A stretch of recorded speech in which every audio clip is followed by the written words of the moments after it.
The CIA, the FBI, and the Director of National Intelligence all working with Attorney General William Barr now to review the origins of the Russia investigation. This after Barr appointed U.S. Attorney John Durham to investigate possible surveillance abuses against the Trump campaign.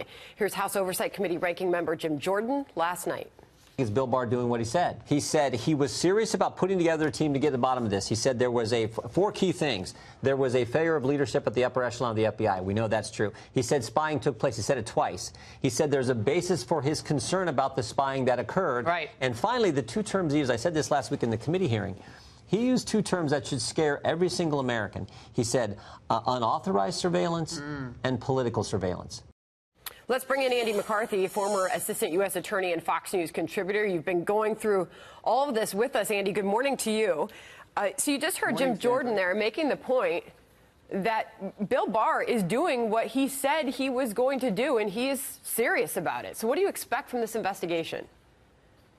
Well, Sandra, I think they're going to home in on the question that the Attorney General has highlighted, which is what was the predication for the investigation. I think at this point, we shouldn't entertain any doubts at all. There was clearly surveillance that went on here.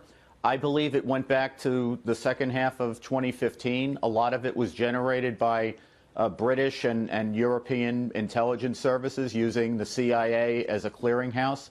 I think we know that all happened. We know it all happened, or a lot of it happened, just based on testimony that former CIA Director Brennan gave in 2017. So a lot of the tactics or techniques that were used are not in doubt. The question is, did they have enough reason to overcome what is a norm in our country, which is that the incumbent administration should not use the law enforcement and intelligence powers that the government is trusted with in order to investigate political campaigns, in particular the opposition political campaigns. So that's the question. We know that the Inspector General's investigation into the same thing, the origins of the investigation, the Russia probe, it's looking into the same thing, and that's ongoing, and Barr has suggested that possibly we'll see the outcome of that May or June.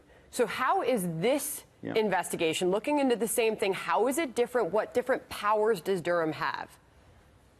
Yeah, what I think, Sandra, that Inspector General Horowitz is focused on is what I would say is related but slightly different, which is the origin of the FBI Foreign Intelligence Court warrant-generated surveillance, mainly on Carter Page, but I think there may have been other targets as well. The Inspector General obviously has to, because of what his mandate is, his concern is activity by Justice Department officials and FBI officials, in particular when we're talking about FISA surveillance. The investigation, that piece that we just talked about, really begins around July, August of 2016, and the first warrants are issued in October. I think this investigation, in terms of the intelligence origins of it, actually goes back to 2015. And I think what Barr is talking about is what got this ball rolling in the first place in a big way, including not just the Justice Department aspect of it, but the intelligence community and foreign intelligence services as well. I want to play for you former CIA Director John Brennan went on another network yesterday suggesting that Barr, the Attorney General, is on a fishing expedition. Here is Brennan. It went through a rigorous due process within the Department of Justice, the FBI. It was approved by the FISA court. It went through all of those steps. And now if they look back at it in 2020, are they going to find that there was something that should have been said differently? That's what they're trying to do, is to uncover something that they will misrepresent as being part of this deep state effort to try to undermine Donald Trump's election. He's suggesting Barr is out to misrepresent something here. He made the case that the FISA application, and these are his words, went through a rigorous due process at the DOJ and the FBI, Andy.